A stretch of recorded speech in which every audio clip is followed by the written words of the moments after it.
नाशिक यांचा कलावंत राज्य पुरस्कार 2018 मध्ये, न्यायिक पत्रकार लढा संघ चाकण जिल्हा पुणे यांचा डॉक्टर बाबासाहेब आंबेडकर साहित्य व कलागौरव राज्य पुरस्कार 2018, तरुणाई फाउंडेशन अकोला जिल्हा अकोला येथील साहित्य रत्न पुरस्कार 2018, जीवनप्रकाश बहुउद्देशीय संस्था जयसिंगपूर जिल्हा कोल्हापूर यांचा महिला सबलीकरणासाठीच्या उल्लेखनीय कार्याबद्दल राज्यस्तरीय पुरस्कार हा देखील 2018 मध्येच मिळालेला आहे.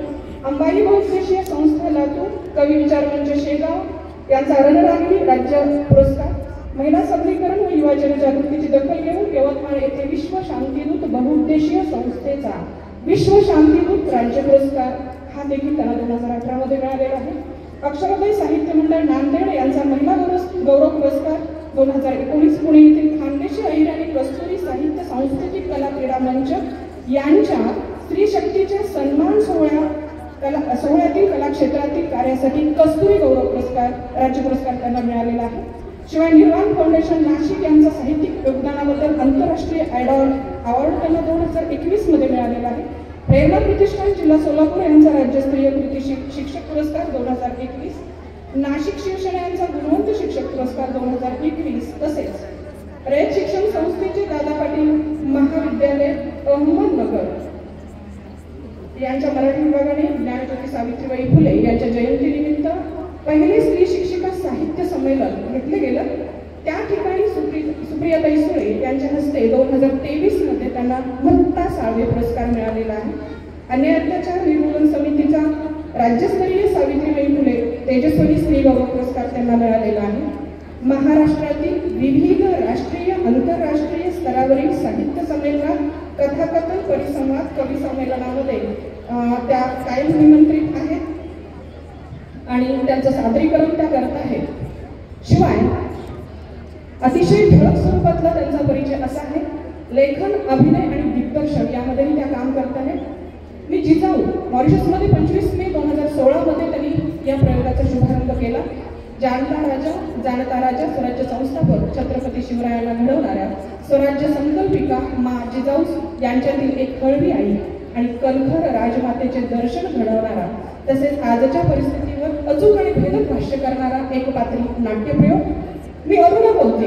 42 वर्षे कोमात असणारी अत्याचारी परिचारिका अरुणा शानबाग ते आजपर्यंतच्या महिला अत्याचारावर प्रखर भाष्य करत काळजातून मेंदूपर्यंत भिडणारा, परिवर्तनासाठी अंतर्मुख करणारा आणि अंगावर शहारे आणणारा, शेवटपर्यंत खिळवून ठेवणारा एक पात्री नाट्यप्रयोग. होय, मी सावित्री बोलते. सावित्रीमाईचा जीवन संघर्ष व कार्य विविध प्रसंगाद्वारे डोळ्यासमोर जिवंत करणारा एक पात्री नाट्यप्रयोग. त्यांनी या नाट्यप्रयोगा व्यतिरिक्त व्याख्यातांनी जे विषय समोर ठेवलेले आहेत ते असे आहेत की सावित्री तू होतीस म्हणूनच, इतिहासातील सुवर्णपान, राजमाता जिजाऊ, महिला सबलीकरण, काळाची गरज, अरुणा शानबाग एक अव्यक्त कहाणी, स्त्री भ्रूण हत्या आणि महिला अत्याचार सक्षमीकरणाचे स्वागत स्त्री जन्माचे, व्यक्तिमत्व विकास सूत्रसंचालन एक कला, ज्योती सावित्री, डॉक्टर बाबासाहेब आंबेडकर एक वैचारिक झंझावात, डॉक्टर आंबेडकर सर्वांसाठी, अरुणा ते कोपरे पुन्हा नको, वक्तृत्व एक कला, आई संस्काराचे विद्यापीठ, मॉरिशस सफर एक अविस्मरणीय अनुभव, मॉरिशसच्या मातीत जिजाऊ साकारताना मराठी साहित्यातील आत्मचरित्रे, मानवतेचे पायी कामी, माझे नाटक वेळ, जाणता राजा श्री छत्रपती शिवाजी महाराज आणि इतर अनेक विषय त्यांच्या सादरीकरणातून आपल्या समोर आलेले आहेत. नाशिक जिल्ह्यातून कर्मवीर डॉक्टर बाबासाहेब जगदाळे यांच्या कार्याची प्रेरणा घेऊन त्या इथपर्यंत आलेल्या आहेत.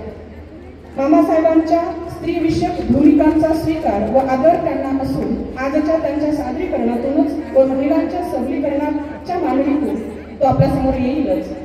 राष्ट्रमाता स्वराज्य जननी जिजाऊ मासाहेब म्हणजे महाराष्ट्राचा व संपूर्ण भारत देशाचा अभिमान आहे.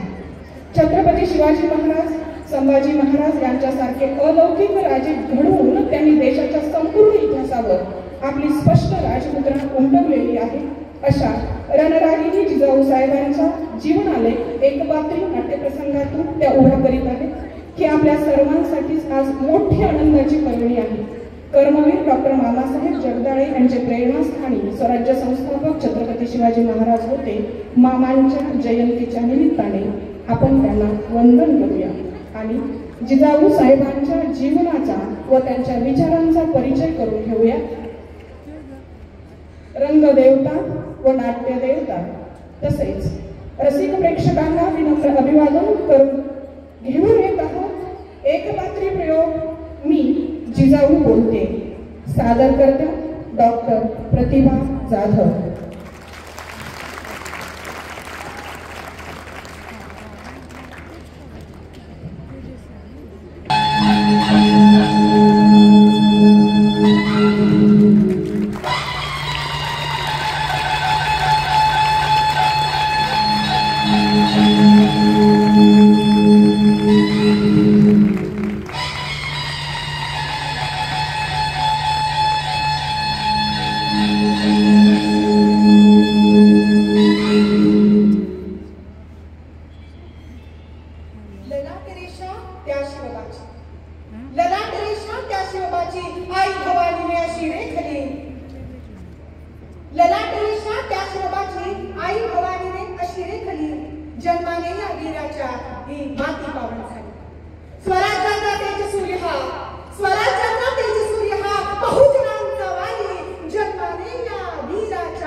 सिंदखेडच्या जाधव घराण्याची लेक आणि वेरूळच्या भोसले घराण्याची सून.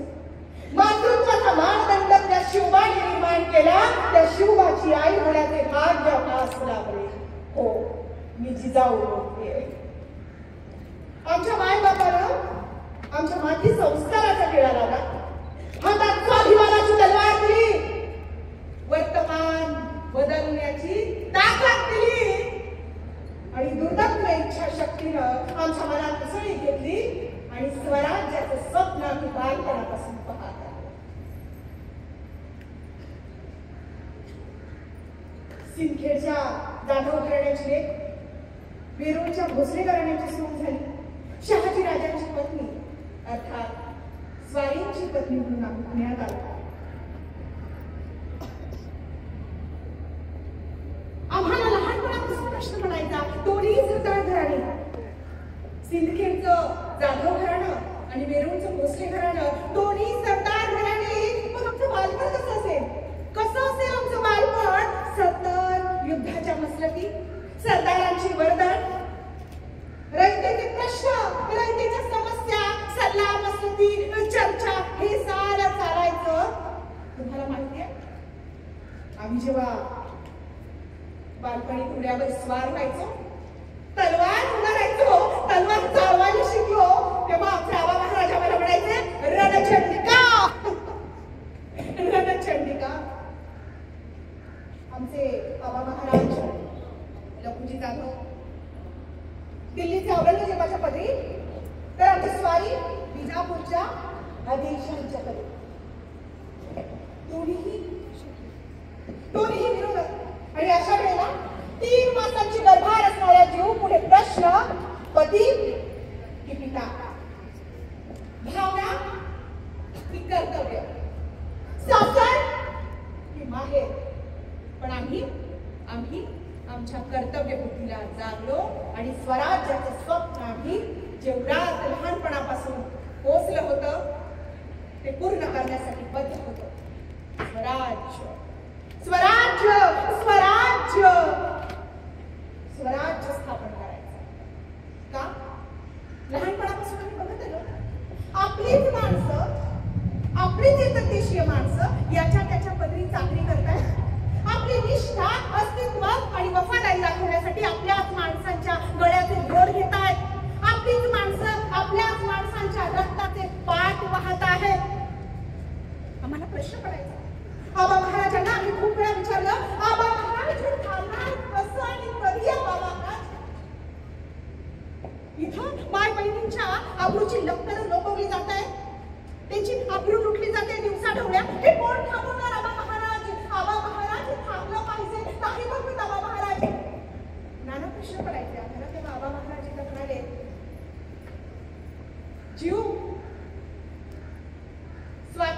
मिळवण्यासाठी पारतंत्र्याचा श्वास कोंडावा लागतो. गवतालाही भाले फुटावे लागतात. स्वातंत्र्य असं सहज मिळत नसतं. स्वाभिमान पाहिजे, आपल्या प्रदेशाचा अभिमान पाहिजे, जाज्वल्य इच्छाशक्ती पाहिजे. स्वराज्य ही साधी गोष्ट नाही. ते मिळवावं लागतं. ते मिळत नाही, मिळत नसतं. ते मिळवावं लागतं आणि त्यासाठी प्रयत्नांची पराकाष्ठा करावी लागते. पण इथे कशाला पडलंय कुणाला कुणाचं? जो तो ह्या शाहीत नाही ते त्या शाहीत आपली निष्ठा व्यक्त करण्यासाठी प्रयत्न करतोय, जीव काढतोय, आपल्याच माणसांच्या गळ्याचं घोड घेतोय. कोण स्वराज्य स्थापन करणार? कोण? एक वाक्यता नाही, एक संघता नाही, अन्यायविरुद्ध चीड नाही, संताप नाही, एकत्र येत नाही, तोवर स्वराज्याचा विचार आकाराला येत नसतो. आबांच्या या उत्तरानं आम्ही अंतर्मुख झालो. विवाहानंतर हाच प्रश्न आम्ही स्वारींना देखील विचारला. स्वारींचंही हेच उत्तर होतं, जातीच्या उतरंडी पक्क्या झाल्या आहेत राणी सरकार. या जातीच्या उतरंडी बोलल्या पाहिजे. सगळ्यांनी एकत्रित एका विचाराने एकत्र आलं तर असाध्य गोष्ट साध्य होते. पण इथे एकात एक नाही आणि बापात एक नाही अशी परिस्थिती निर्माण झालेली आहे. आपल्याला सगळ्यांना एकत्र यावं लागेल आणि एकत्र येतील तेव्हा बदल घडेल, मोठा बदल घडेल, परिवर्तन घडेल, आमूलाग्र बदल घडेल. इथे माणसं एकत्र आली पाहिजे. जातीय उतरंडी आणि वर्ग आणि वर्गाचा भेद नष्ट झाले पाहिजे. आबा महाराजांनी स्वारीचे काही म्हणत होते ते आम्हाला पटत होते. बदल होऊन वाट बघायची होती, प्रतीक्षा करायची होती. त्या दिवसापासून, त्या क्षणापासून आम्ही खुणगाट बांधली. स्वराज्याचं तोरण बांधणार आणि या गर्भात जो 3 महिन्यांचा जीव आहे त्याच्यावर आम्ही तो संस्कार करणार आणि स्वराज्य स्थापन होणार. या उद्रात कोण वाढत होतो माहितीये तुम्हाला?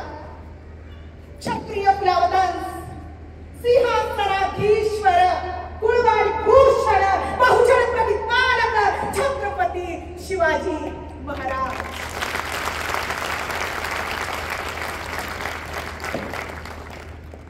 आम्ही 3 मासांच्या गर्भात होतो. स्वारी बंगुराकडे जायला गेली.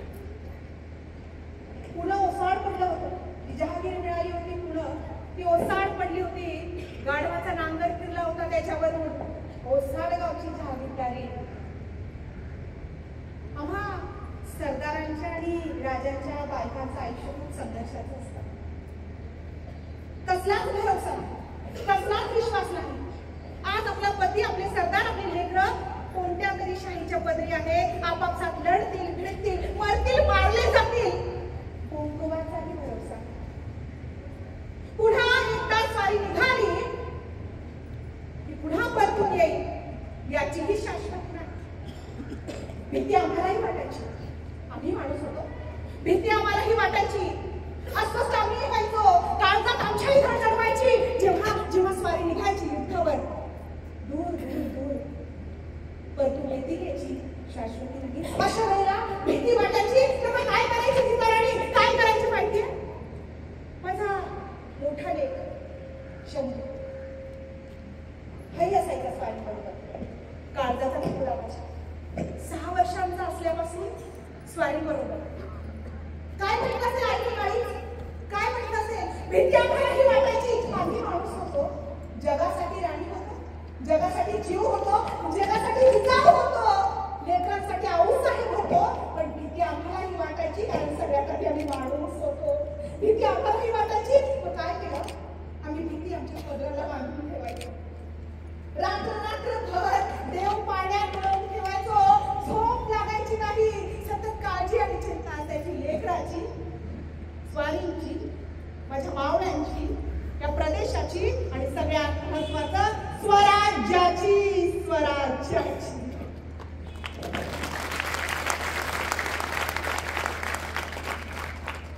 3 मासांची गर्भ असताना आम्हाला बंगळुरूला जाताना स्वारी आमच्या व्याहांकडे ठेवली.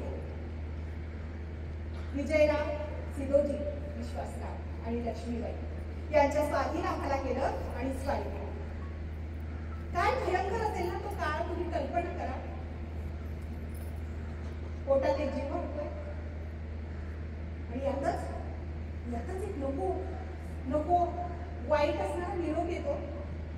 दौलताबादच्या सुलतानाने फसवून आमच्या आबा महाराजांचा खून केला.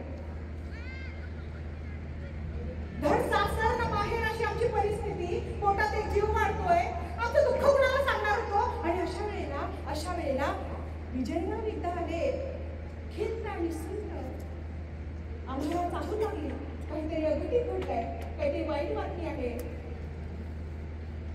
सिद्धूजी विश्वासराव आमच्याकडे वरती पाहायला तयार नाही, नेहमी हसून बोलणारे.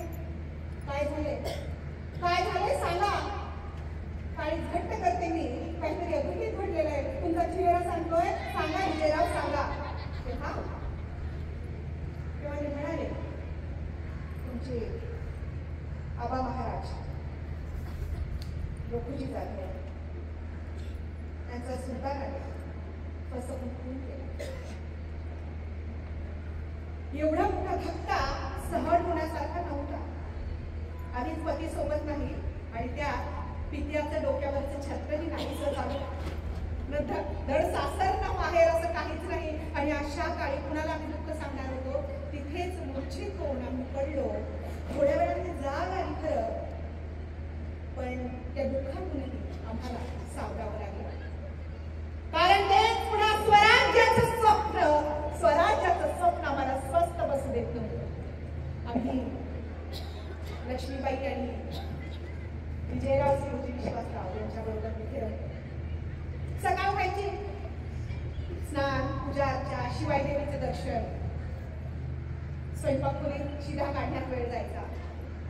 असं करता करता 7वा महिना लागला आणि एकदा लक्ष्मीबाई आमच्या लक्षात आल्या आणि आमच्या म्हणाल्या,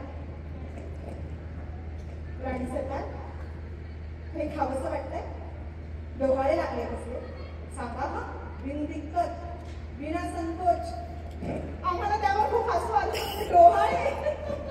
डोहाळे हो, लागले लक्ष्मीबाई, पण खाण्याचे नाही हो, डोहाळे खूप वेगळे. आमच्या गर्भात जो जीव वाढतोय तो खूप वेगळा आहे. डोहाळे काही खाण्याचे नाही आम्हाला, सगळ्या बायकांसारखे. डोहाळे लागलं, कसं लागलं ते सांगते मी तुम्हाला. असं वाटतं कमरेला तलवार बांधावी, घोड्यावर स्वार व्हावं, गडावर जावं आणि खालून सगळी माळवण बघावी, मोकळा श्वास घ्यावा ऊर भरून. आणि तुम्हाला माहितीये लक्ष्मीबाई, माहितीये आम्हाला स्वप्न कशी पडतात? आम्हाला स्वप्नही अशी पडतात की आम्ही वाघावर स्वार आहोत, आम्ही सिंहावर स्वार आहोत, आम्ही सज्जनांचं रक्षण करतोय आणि दुष्टांचं निर्दालन करतोय. हे डोहाळे लागले तुम्हाला. लक्ष्मीबाईंनी फक्त झाले आमच्याकडे बघतच राहिल्या. हे काहीतरी वेगळं आहे बरं का. कारण गर्भात वाढत होता तो सिंहासनाधीश्वर, क्षत्रिय कुलावतांस, कुळवाडी भूषण, बहुजन प्रतिपालक छत्रपती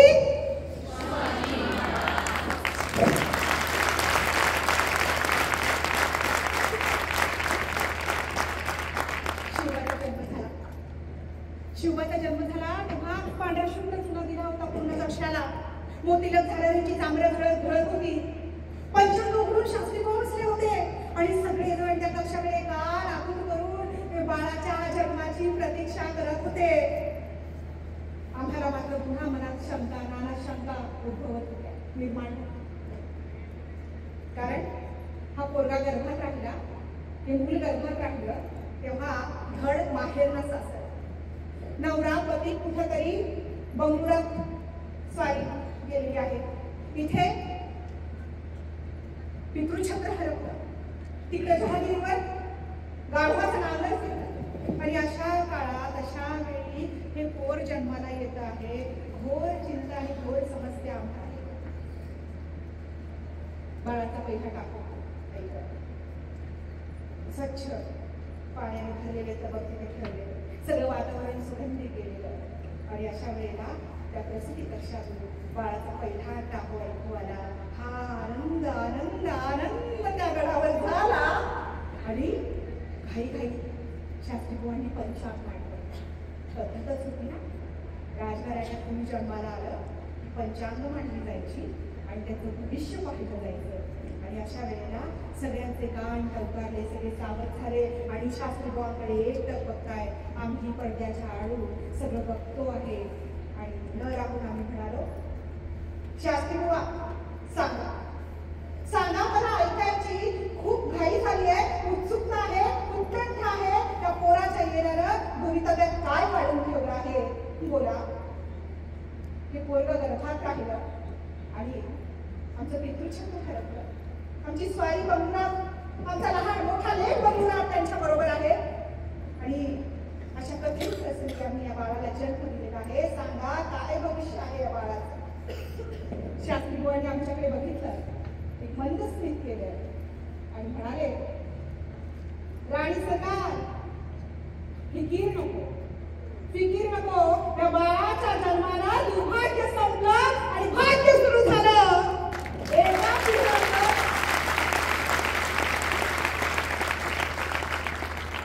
एका पिढीचं राज्य नाही, पुढच्या 27 पिढ्यांचं राज्य हा करणार आहे. 27 पिढ्यांचं भाग्य याच्यामुळे तेजस्वी होणार आहे. साधा सुद्धा पोराला जन्म दिला नाही. एवढा ऐकून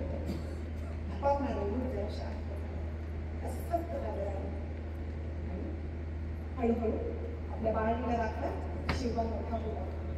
शिवबा मोठा होऊ लागला तरी आम्हाला शंभू राजाची आठवण यायची. शंभू, छोटासा शंभू. 6 वर्ष झाली होती आम्ही शंभूला शेवट केली आणि तो गेला तेव्हा 6 वर्षाचा होता. स्वारी बरोबर चाललाय, गंधी लावलाय, जिरेटर धुतलाय, दोडू आपल्या पित्यामागे चाललेला आहे. शेवटचा शंभू, माझं शेवटचं चित्र पाहिलं. कडकडून मिठी घ्यावं वाटलं, पण आपल्या पित्याचा हात घट्ट पकडून पुढे चाललाय. मागे बघतोय, इथं माझी अस्वस्थता वाढलीये. एका आईचं काळीच काय म्हणायचंय. आणि आता एवढ्या वर्षांनी पुन्हा एक त्या उदरात जन्माला आला. शिवाई देवीच्या नावावरून त्याचं नाव ठेवलं शिवाजी. शिवाजी बाळ तिला दाखवलं. इतरांपेक्षा किती लक्ष्मीबाईंना आणि सिद्धूजी विश्वासरावांना त्रास द्यायचा, बालऱ्या दाखवायचा. आणि 6 वर्षांचा तो झाला आणि अगदी किती दिवस राहणार होतो ना व्याह्याच्या घरी. आणि आम्ही पुन्हा शिवनेरीवर आलो. शिवनेरीवर आलो तर सगळं भकास ओसाड. तिथं वस्ती बसवायची होती, कुणीच नाही. गाढवाचा नांगर फिरला होता आणि अशा प्रतिकूल परिस्थितीमध्ये आम्ही तिथं वस्ती निर्माण केली. हळूहळू शिवा मोठा होऊ लागला. शूरवीरांच्या गोष्टी सांगितल्या त्याला, बाल संस्कार दिला त्याला सांगितलं आपलं स्वतःचं अस्तित्व निर्माण केलं पाहिजे. माणसानं आपली स्वतःची अस्मिता असली पाहिजे, आपला आत्माभिमान असला पाहिजे, आपला स्वाभिमान असला पाहिजे. आणि म्हणून स्वराज्य असलं पाहिजे. ते स्वराज्याचं स्वप्न आम्ही त्याला बालपणापासून दाखवलं आणि त्याला बद्ध केलं. ते स्वप्न पूर्ण करण्यासाठी त्याला बद्ध केलं. तू तुझ्या निश्चयापासून हलता कामा नये, मी माझ्या निश्चयापासून आज वर हललेले नाही. अशा वेळेला शिवबा आम्हाला बंगुरावरून बोलावलं आलं. म्हणून त्या छोट्या शिवबाला आम्ही बंगुराकडे दादोजी आणि काही विश्वासू सरदार घेतले आणि बंगुराकडे गेलो. बंगुरात गेल्यावर एवढा मोठा प्रवास करून आलो, पण एक चित्र पाहिलं आणि शीण, सगळा शीण एका क्षणात नाही सरकारला. तर बंगुराच्या विषयीवर कोण होत नाही. शंभू आमची आतुरतेने वाट बघत होता. 12 वर्षांनी मी त्याला बघत होते. किती 12 वर्षांनी हलका विसरून फुटलेला शंभू उभा होता. आई कारुण्यात पदार्पण केलंय आणि अनिश्चितपणे आमच्याकडे बघतोय. आऊ सांगत खडखडून मिठी मारली, जवळ आला आमच्या. आम्हाला असं झालं होतं की काय करू आणि काय नाही. अष्टगंध लावलेला, केशरी जिरोटे घातलेला, घरदार बांधायचा आमचा मोठा लेक शंभू आमच्या पुढ्यात उभा होता. आम्ही त्याला पाहिलं, कव्यात घेतलं, त्यांच्या छोट्या भावाची ओळख करून दिली. तिथे आम्ही राहिलो 1.5 वर्ष. 1.5 वर्ष आम्ही तिथे राहिलो. परंतु कालांतराने तुकाबाईंनी काही गैरसमज निर्माण केले आणि आम्हाला तिथून पुन्हा निघावं लागलं. पुन्हा आली ओसाडगावची जहागीरदारी पुण्यात. त्या लेखाला घेऊन आता मात्र हलायचं नाही, इथे जायचं नाही, इथे स्वराज्याचं स्वप्न पूर्ण करायचं.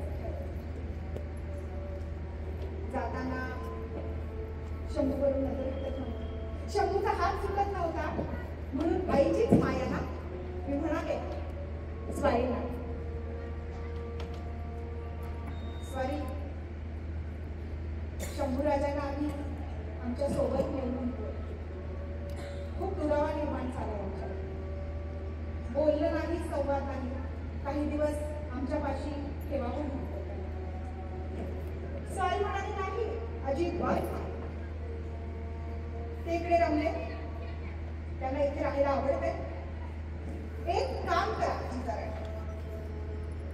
तुम्ही शिवबाला घडवा, आम्ही शंभूला घडवतो.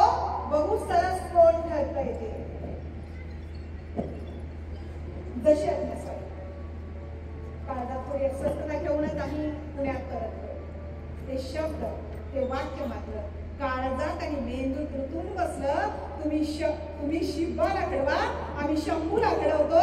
बघू सरस कोण ठरतं ते. काहीतरी निश्चय करून आम्ही परतलो. शिवबा मोठा उडाला. आदिलशाहीत राहून रोहिणेश्वर जिंकला. रोहिणेश्वराचं बांधकाम सुरू झालं.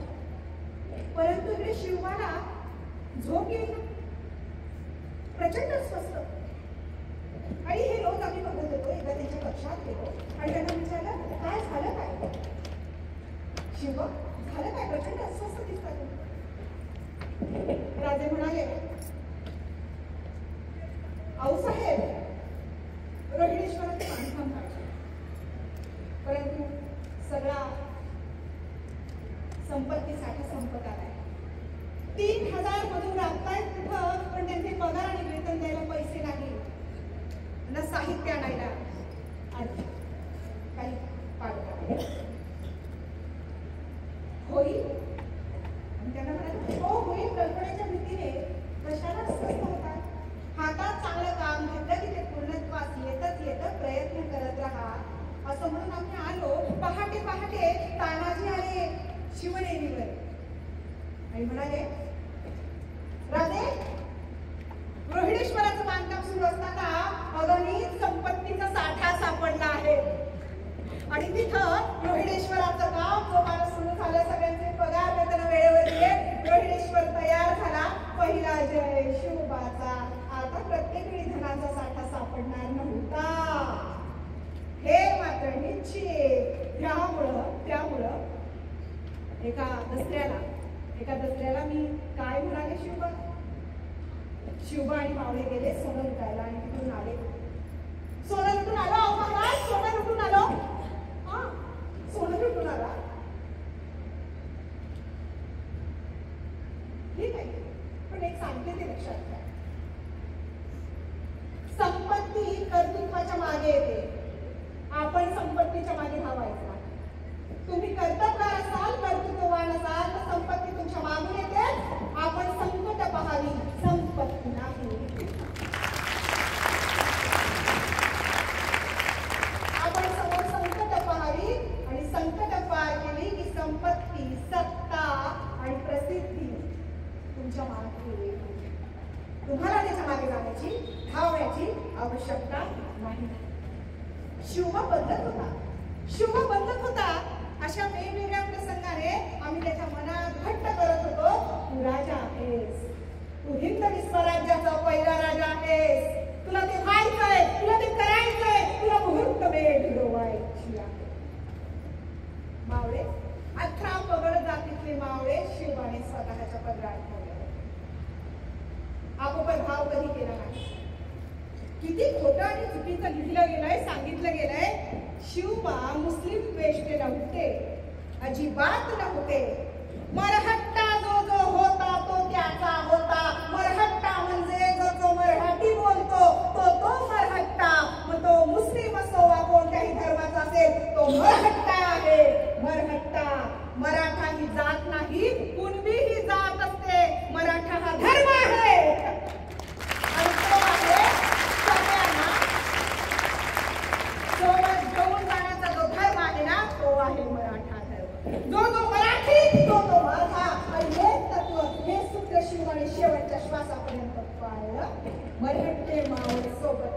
शिवबाने हिंद स्वराज्याचे स्वप्न अस्तित्वात आणलं. त्यासाठी प्रयत्नांची पराकाष्ठा केली.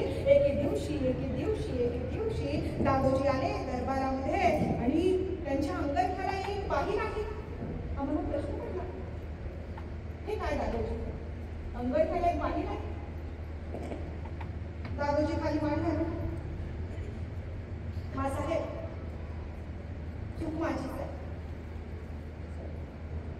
थोरल्या मालकाच्या आमराईत गेलो होतो आणि न विचारता आंबा तोडला आणि खाल्ला. या हाताने तोडला, खरं तर हातच तोडून टाकायला पाहिजे होता, पण बाहीवर निभावलं. यापुढे लक्षात राहील, न विचारता न परवानगी घेता असं न करायला. आणि हा प्रसंग जेव्हा मी शिवबांना सांगितला, बघितलं शिवबा, असे मावळे असे सरदार आपल्या जर पदरी असतील तर राजाची जबाबदारी शतपटीने वाढते की राजा कसा असावा.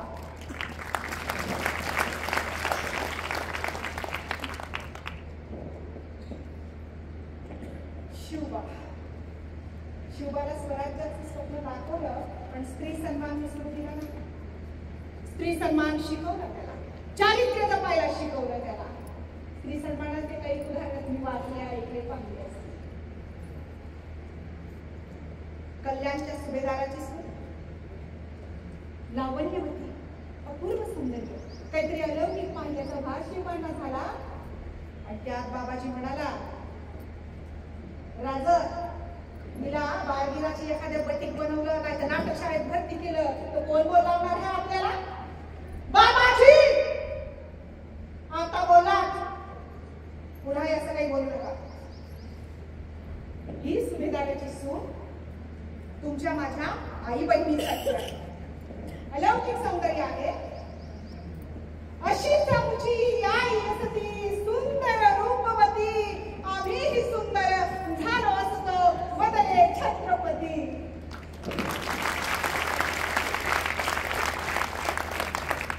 म्हणजे परस्त्री बघून मनात वाईट विचार नाही, आईची आठवण नाही. आपण कुठे होताच, आपण काय करत होताच? महिला अत्याचाराचं प्रमाण किती वाढलंय. आम्हाला काय आठवतं की आम्हाला काहीच आठवत नाही. आम्हाला एवढंच आठवतं, ही माली आहे, ही बाई आहे, ही मुलगी आहे आणि ही उपभोगती वस्तू. शिवबाला आम्ही आदरा दिला, परस्त्री फाटे समान होतात. आणि ते अलौकिक सौंदर्य पाहून, अपूर्व सौंदर्य पाहून शिवबाला आई आठवली. एवढंच काय, रांझाच्या पाटलाची गोष्ट तुम्हाला माहिती असेल. वतन दिली होती, जहागिरी दिली होती. हे वतनदार आणि जहागीरदार कोणत्याही गरीबाच्या वंचिताच्या मुलीला पकडून आणायचे, तिचं शोषण करायचे, भर दिवसा उचलून आणायचे, तिला भोगायचे आणि टाकून द्यायचे. पण जेव्हा शिवबाला गोष्ट कळत रांझाच्या पाटलाची, तेव्हा त्याला तडक आणायला लागलं. ज्या मुलीवर त्याने अत्याचार केला त्या मुलीनं कुठे तोंड दाखवून म्हणून आत्महत्या केली. तिचा काय दोष होता? काय दोष होता? आणि त्याचा दोष आहे तो ताठ मानेला आज वावरतो. मला वाटतं आजही तेच घडतंय, तेव्हाही तेच घडत होतं. त्या मुलीचा काय दोष? तिने नदी नाला विहीर जवळ गेली, तिने आत्महत्या केली आणि हा ताठ मानेला वावरतोय. बंदी म्हणून आणायला सांगितलं शिवबा. बंदी म्हणून आणल्यानंतर त्याचे हात पाय तोडण्याचा फरमान दिला, चौरंग केला, त्याचा चौरंग केला त्याचा. का? ही दहशत पाहिजे. तुम्ही अनैतिक वागला, तुम्ही शोषण केलं, तुम्ही अत्याचार केला तर तुमचं हे होणार आहे, ही दहशत. म्हणून तर शिवबाचं राज्य इतक्या शेवटच्या माणसाला आपलं राज्य वाटायचं. शिवबाचं राज्य इतक्या शेवटच्या माणसाला आपलं राज्य वाटायचं. तो राजा आपला वाटायचा, कारण त्याने कधीच आपोपर भाव केला नाही. म्हणजे ज्या वतनदारांच्या जीवावर तो राज्य स्थापन करून पाहत होता, त्या वतनदाराच्या विरोधात जाण्यात त्याने हायगाई केली नाही. त्यांना शिक्षा ठोकावी लागली तरी हायगाई केली नाही. म्हणजे हा मंत्री माझा आहे आणि त्यांनी काही केलं तरी मी त्याला अभय देईन, ही घाणेरडी भावना अजिबात कधीच नव्हती. ही अनैतिक भावना कधीही नव्हती. मी फक्त प्रश्नचिन्ह सोडते, आज काय घडलं आहे? वॉशिंग पावडर घेणार प्रश्न आहे, उत्तर शोधावं लागेल. जनता म्हणून तुम्हाला आणि मला उत्तर शोधावं लागेल, कारण आपण या देशाचे मालक आहोत. हे नीट लक्षात घ्या.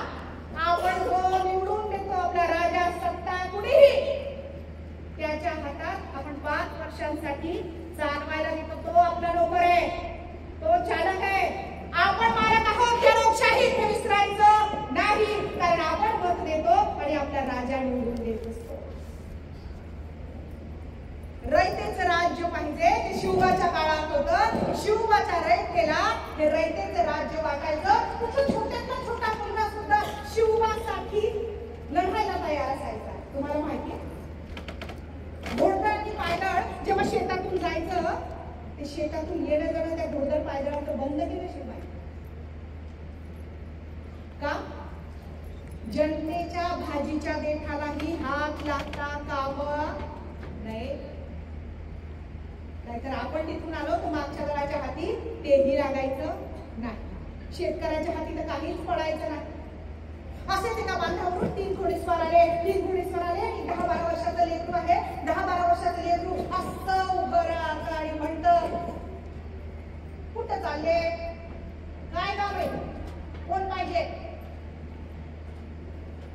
घोडेस्वार म्हणाले काय बाबा एवढे कशा? मी आहे शिवबाचा मावळा, तुम्हाला कोण पाहिजे? बघा परक्या प्रदेशातून कोणी नवीन माणूस आला की त्या रयतेतला लहानातला लहान मुलगा शिवबासाठी उभा राहायचा. खबरदार जर जाल उडे चिंदड्या उडवी तर राई राई एवढ्या असं तो मुलगा म्हणतो त्या 3 घोडेस्वारांना. आणि त्या 3 घोडेस्वारांमधला एक होता शिवबा. की माझ्या राज्यातल्या रयतेला माझ्याविषयी काय वाटतंय, माझ्या गावाविषयी काय वाटतंय. इथल्या शेवटच्या माणसाला हे आपलं राज्य वाटायचं. म्हणून प्रत्येक माणूस मावळा होता, मरहट्टा होता. शिवबाला समतेचा धडा दिला. समतेचं बाळ करून दिलं. त्याला द्वेष नाही शिकवला. द्वेषाने द्वेष वाढतो. प्रेम करा. प्रेम. नफरत की दुनिया में मोहब्बत की दुकान. निर्भय बनो, डरो मत, घाबरू नकोस, प्रयत्न कर, नैतिकता चांगली ठेव, विचार चांगले ठेव, सगळ्यांना बरोबर घेऊन चल, विजय तुझाच होईल. तुम्हाला माहिती आहे शिवाजी महाराजांच्या पदरी जो तोफखाना प्रमुख होता त्याचं नाव काय होतं? इब्राहिम खान. दर्या सारंगच होता ना आरमारी तोफांचा सागरी तो त्याचा प्रमुख कोण होता? दौलत खान. शिवाजी महाराजांचा जो वकील होता त्याचं नाव काय होतं? त्याचं नाव होतं काझी हैदर. मुस्लिम द्वेष्ट होते शिवाजी महाराज. अजिबात नाही. आपण शिवाजी महाराज हे समजूनच घेतले नाही. जाता जाता एक म्हणेन फक्त शिवाजी कोण होता हे गोविंदराव पानसरेंचं पुस्तक वाचा. अवघा शिवबा कळेल. बोलणारी कोण असतात, अफवा पसरवणारी लोक कोण असतात, भ्रम करणारी पसरवणारी लोक कोण असतात, जे वाचत नाहीत ते, जे समजून घेत नाहीत ते. त्यामुळे आपण वाचलं पाहिजे, समजून घेतलं पाहिजे. पन्हाळ्यात अफजल खानाच्या वधानंतर हे डोक्यातून काढून टाका की फक्त शिवबा मुस्लिमांच्या विरोधात लढला नाही. एकच देशातल्या राजांविरोधात पण लढावं लागलं होतं त्याला. मंदिरं पाडली म्हणजे मंदिरं ही संपत्तीचं मुख्य स्थान असायचे. ही मंदिरं संपत्तीचं मुख्य स्थान असायचे. म्हणून हिंदूंनी पण लुटली, मुस्लिमांनी लुटली, कारण संपत्ती तिथं होती. आणि संपत्ती लुटल्यानंतर औरंगजेबानेही कितीतरी मंदिरांचा जीर्णोद्धार केला. नीट वाटलं, अभ्यासाचं लक्षात येईल. त्यामुळे कोणी मंदिराच्या विरोधात नव्हतं. मंदिराची संपत्ती होती ती हस्तगत करण्यासाठी तोच होता ना मुख्य केंद्र. त्यासाठी मंदिरं पाडली. पण नंतर राज्य हस्तगत केल्यानंतर त्याच मंदिरांचा जीर्णोद्धार पण त्या राजाने केला. कारण काय, राज्य करायचे म्हणजे फक्त एक धर्म एक जात घेऊन चालणार नव्हतं. सगळ्यांना सोबत घ्यायचं तेव्हा राज्य टिकेल, देश टिकेल. बरोबर आहे. हेच शिवबा. म्हणून शिवबा सगळ्यांचा आहे, सगळ्यांसाठी आहे. कुणाच्या विरोधात तो नव्हता. तो ना कट्टर होता, कारण त्याला ठाऊक होतं कट्टरतेमुळे धर्माचं रूपांतर अधर्मात होतं. कोणतीही कट्टरता अधर्मात रूपांतरित होते. त्यामुळे धर्म हा धर्म असला पाहिजे आणि धर्म कोणताही द्वेष शिकवत नाही. तुम्हाला माहिती आहे बजाजीनं मुस्लिम धर्मात धर्मांतर केलं. बजाजी सईचा भाऊ, आमच्या सुनबाईचा भाऊ. बजाजीला शिवबांनी परत धर्मात घेतलं.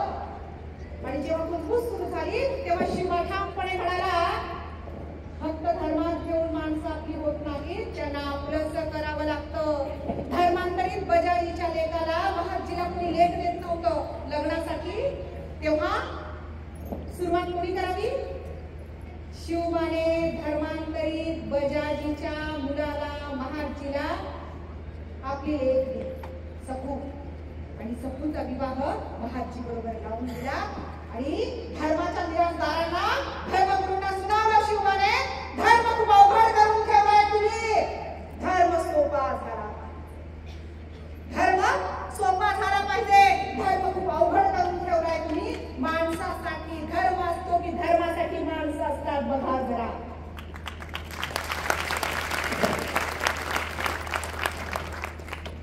धर्मासाठी माणसं नाहीत, माणसांसाठी धर्म आहे. आणि कोणताही धर्म एकता, समता आणि प्रेम शिकवतो, द्वेष आणि दुराचार शिकवत नाही. आणि असा धर्म जर कोणता असेल तर तुम्ही नाकारला पाहिजे, तो तुम्ही नाकारला पाहिजे. तुमची टाळकी भडकवणारा काही विचार असेल तर तो तुम्ही नाकारला पाहिजे. तुमच्या डोक्यात द्वेष पेरणारा एखादा विचार असेल ना तर तुम्ही झटकून दिला पाहिजे.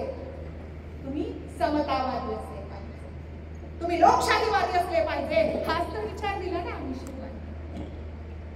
अफजल खानाच्या वधानंतर पन्हाळ्यामध्ये मुक्काम होता शिवबाने, आणि 40,000 सैन्याच्या मदतीनं सिद्धी जोहरने वेढा दिला त्या पन्हाळ्याला. वेढा काही सुटना. इकडे शिवनेरीवर आमच्या काळजाचे अस्वस्थता वाढत चालली, म्हणजे शिवबाला काही झालं तर वेढा उठेल. 40,000 सैन्य आणि 500 ते 700 मावळे फक्त शिवबाबरोबर. आणि कोणतीच खबरबात पन्हाळ्यातून येईना, जीव कासावीस होऊ लागले काही म्हणून. अशा वेळेला आम्ही सगळ्यांना बोलवलं दरबारात, दरबार भरवला आणि सांगितलं आम्ही जाणार आहोत चालणार तयारी करा. सरदार सगळ्या सरदारांना आदेश दिला की तयारी करा. सगळे म्हटले नाही साहेब, राजा तिकडं, तुम्ही इकडं, तुम्ही तरी आमच्यासाठी इकडे राहा, आम्ही बघतो का. नाही, आऊ महाराज राहतील की नाही हा प्रश्न नाहीये, शिवबा राहील की नाही आणि स्वराज्य निर्माण होईल की नाही हा एकमेव प्रश्न आहे. आम्हाला केलं पाहिजे. अशा वेळेला आम्ही हातात तलवार घेतली, जायला निघालो. आणि त्याच वेळी तिकडे शिवबा खूप हुशार होता, चाणाक्ष होता, धोरणी होता, मुत्सद्दी होता. शिवा नाव्याला स्वतःचा वेश परिधान करून पालखीतून पुढे धाडलं. सिद्धी जोहरला वाटलं शिवबाजी महाराज पळाले, सगळं सैन्य तिकडे आणि इकडे घोडखिंडीकडे शिवबा आपल्या मावळ्यांबरोबर निघाला. परंतु पुन्हा सिद्धी जोहरच्या सैन्यानं त्यांना गाठलं. पुढे विशाळगडाकडे जाताना घोडखिंडीत गाठलेला असताना शिवबाला खिंडीत पाय म्हणून पुढे गेला. आणि बाजी प्रभू देशपांडेनं शेवटपर्यंत खिंड लढवली आणि घोडखिंडीची खिंड झाली. शिवबा सही सलामत विशाळगडावर पोहोचले. तोफाचे आवाज आले आणि तेव्हा एका आईचा जीव संकट समोर पहावी, संकट समोर पहावी हे शिकवलं आम्ही शिवबाला. हे एवढं संकट नाही, संकटावर संकट. सगळ्या आपल्या मावळ्यांच्या जोरावर कितीतरी गड किल्ले हस्तगत केले शिवबाने. आणि अशा वेळेला दिल्लीत लावलं म्हणजे खवळला अफजल खानाला मारून. अरे हा तर घोडदौड्याची सुरूच आहे का, गड किल्ले हस्तगत करतो आहे. अफजल खान केला तेव्हा बड्या बेगणीच्या अश्रूंना कळ नव्हता. सारा दरबार संतापला, चिडला, चेकाळला. शिवाजीचा बंदोबस्त केला पाहिजे म्हणाला. आणि अशा वेळेला मिर्झा राजे जयसिंग यांना बंदोबस्तासाठी पाठवलं. कुठे? पुरंदरचा गड आणि नंतर झालेला पुरंदरचा गड. पुरंदरचा जो गड होता त्या गडाला मिर्झा राजे जयसिंग यांनी वेढा घातला. वेढाची बात सुटायला तयार. कितीतरी दिवस 6 महिने त्याहून अधिक वाढ, म्हणजे जी रसद होती तीही संपली. आता हे मावळे जगणार कसे? पोटात काही नाही तर लष्कर जिंकणार कसं? तिथून बाहेर पडणार कसं? काय करायचं? यक्ष प्रश्न शिवबापुढे होता. आणि अशा वेळेला एका मध्यरात्री झोपेतून अचानक शिवबा जागा झाला. घामाने ओठावलं. माता जगदंबेनं त्याला दृष्टांत दिला होता, घाबरू नकोस, तुझा जन्म लढण्यासाठी झाला, तुझा जन्म विजयासाठी झाला आहे. तुला लढावं लागेल. एका पिढीचं राज्य दिलं नाही तुला, 27 पिढ्यांचं भाग्य तू उजळवणार आहेस. तडजोडी कराव्या लागतात. कर आणि विजय तुझाच आहे. आणि मग काय, थोडं नामुष्कीचं वाटलं शिवबाला. 23 गड आणि 4 लक्ष गुणांचा प्रदेश मिर्झा राजे जयसिंग यांना दिला औरंगजेबाला. स्वतःजवळ फक्त 12 गड आणि 1 लक्ष गुणांचा प्रदेश. म्हणजे कुठेतरी समीप येऊन पोहोचले होते स्वराज्य स्थापनेचा. आणि पुन्हा मागे आले, एवढ्या मागे आले. पुन्हा पुढे जायला अवधी लागणार होता, ऊर्जा लागणार होती, मनस्थिती लागणार होती, मानसिक बळ लागणार होतं. खूप खचला शिवबा आमचा, खूप खचला. ते झाल्यानंतर बोले खूप कमी बोलला. आमच्याशी तासन तास बोलणारा शिवबा आता सगळा शब्द बोलेला. आई म्हणून आम्हाला काळजी वाटत. आईला कळते ना, लेकराची प्रत्येक परिभाषा आईला कळते. मौनाची परिभाषा पण कळते, त्याची वाणी कळते, तसं त्याचं मौन पण कळतं, त्याची हालचाल कळते, त्याची देहबोली कळते. एकदा आम्ही शिवबाच्या कक्षात गेलो. शिवबाचे हात मागे वाटले. प्रचंड प्रचंड एर झाड्या घालत आहे, विचार चक्र चाललेले आहेत, मानेवर रुळणारे केस. आम्ही आलोय याची चाकूलाही त्याला लागलेली आहे. शिवबा, हा महाराज, काय चाललंय का शिवबा? एवढे खचलात तुम्ही? आहो महाराज, आता आमचा भरोसा ठेवू नका.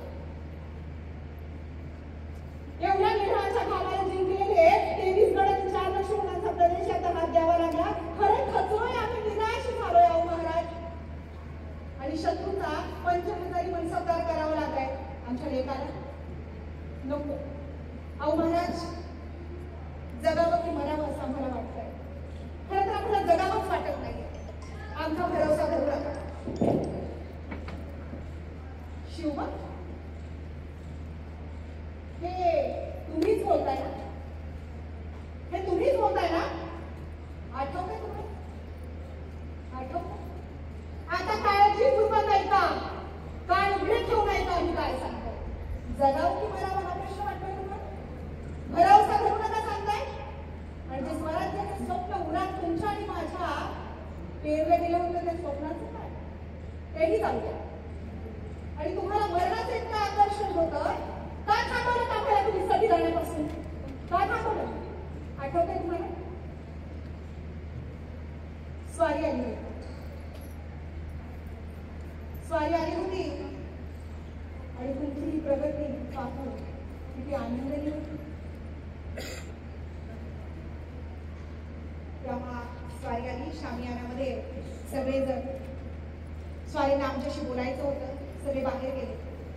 स्वारीची मान खाली. आठवते तुम्हाला स्वारी काय म्हणाली?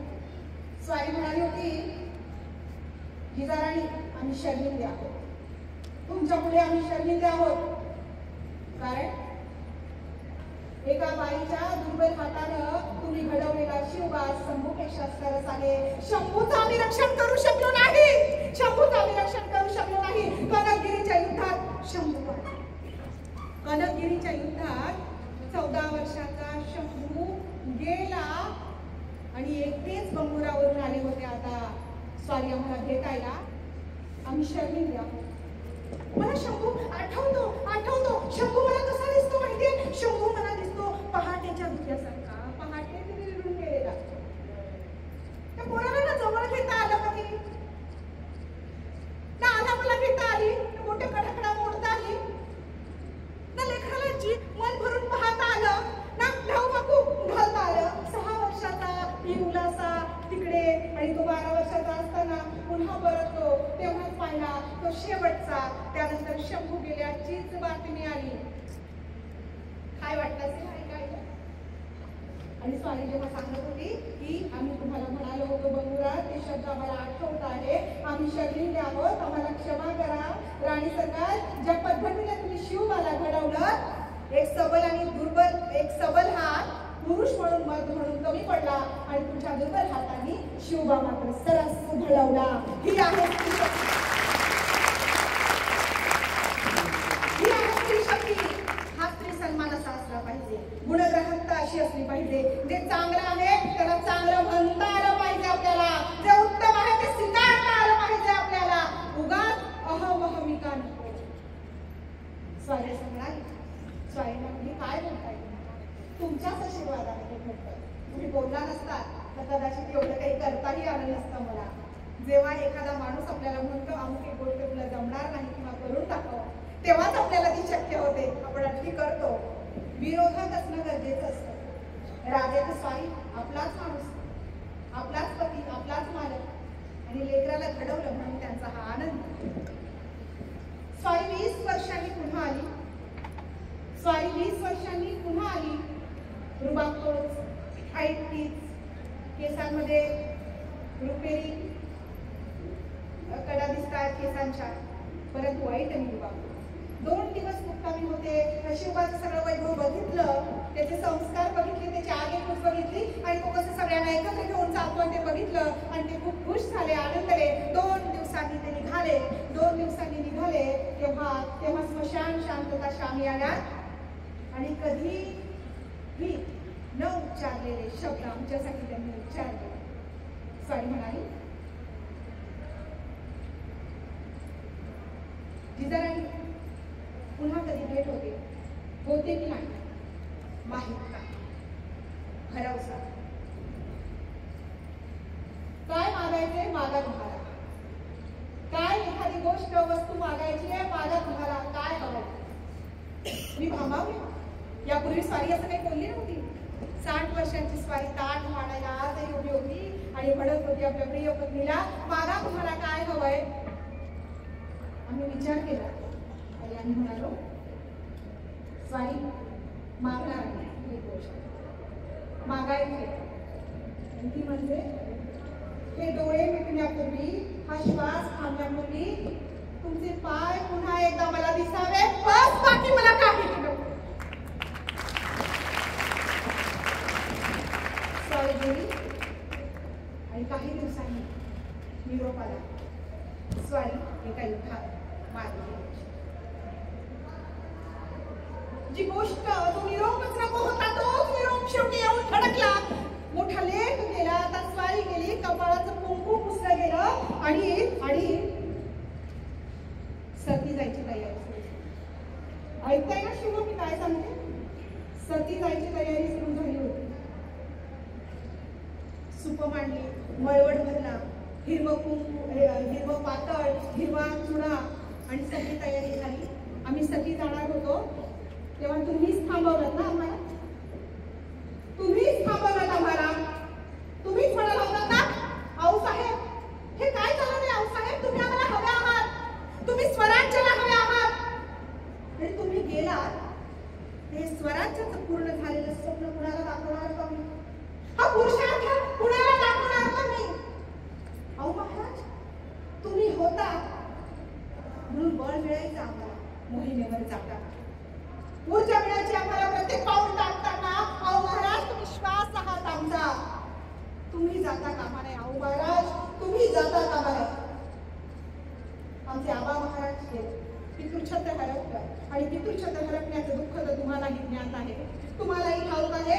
आता तुम्हीच आहात माता आणि पिता आमचे. अहो महाराज तुम्ही जाता कामा नये. तुम्ही जाऊ नका. आणि तुमच्या अश्रूंनी अभिषेक घडला आमच्या पावलांना आणि त्या क्षणी आम्ही ठरवलं की नाही आपण राहिलं पाहिजे. आपण राहिलं पाहिजे स्वराज्यासाठी, माझ्या शिवबासाठी. आणि तुम्ही आज आत्महत्येची गोष्ट करताय. आत्महत्येची गोष्ट करताय. राजे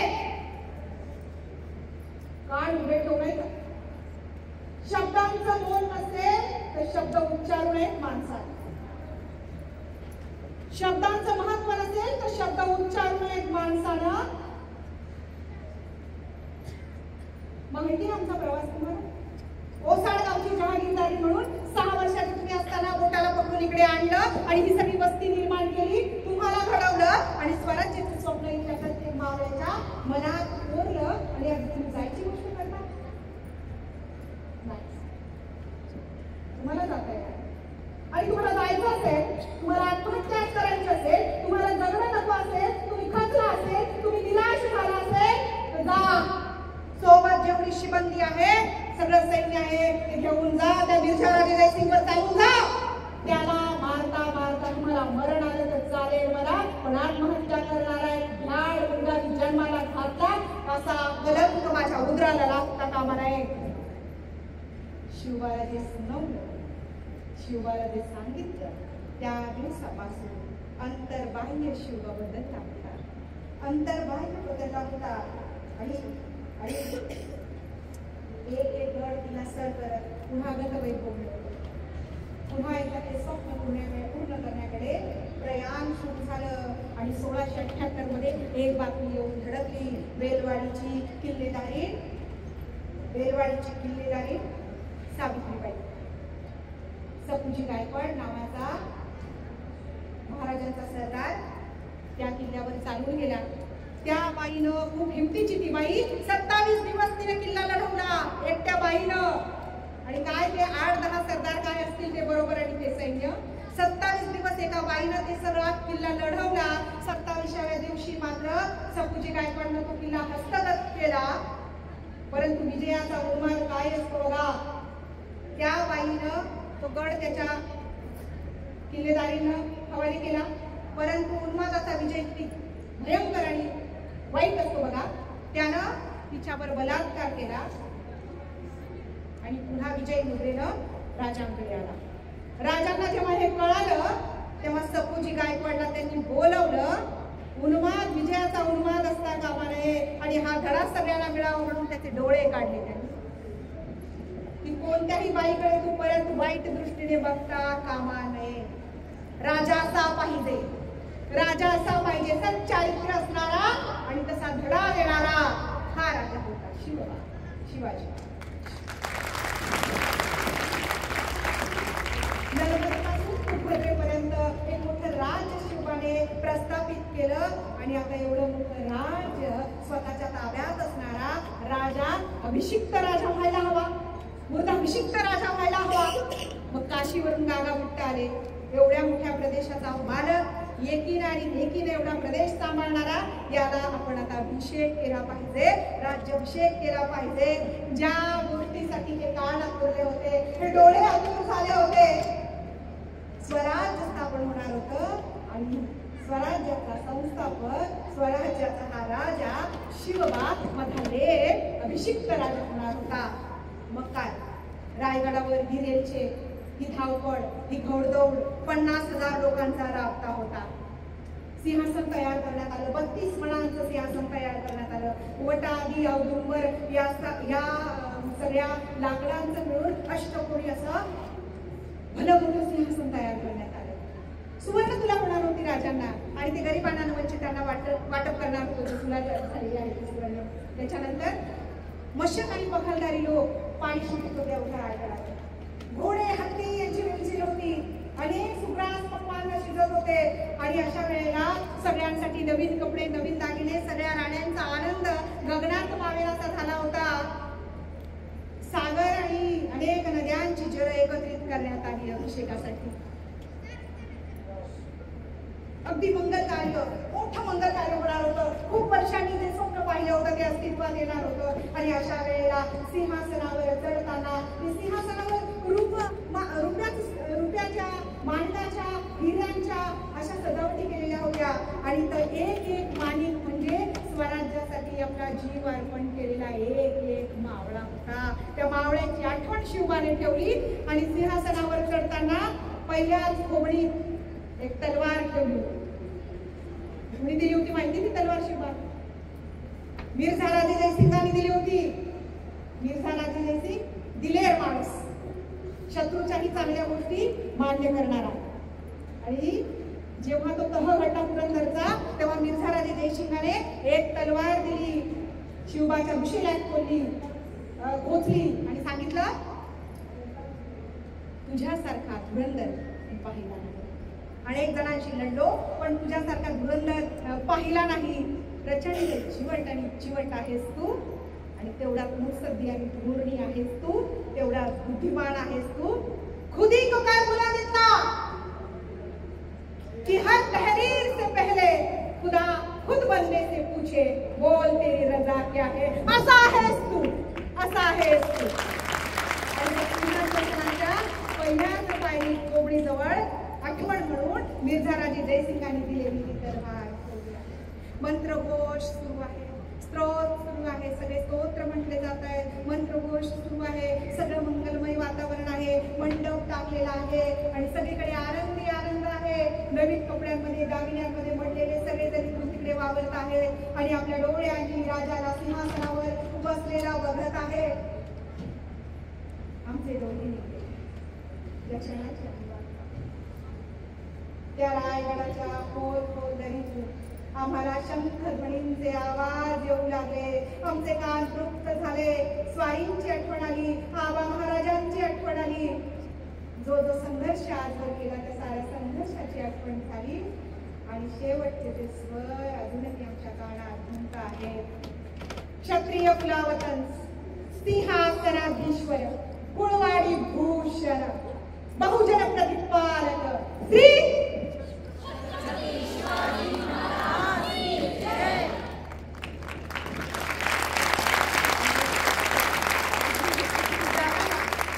जाताना शेवटी असाच म्हणेन मी, एवढंच म्हणेन, शिवबांचं राज्य म्हणजे संविधानच होतं.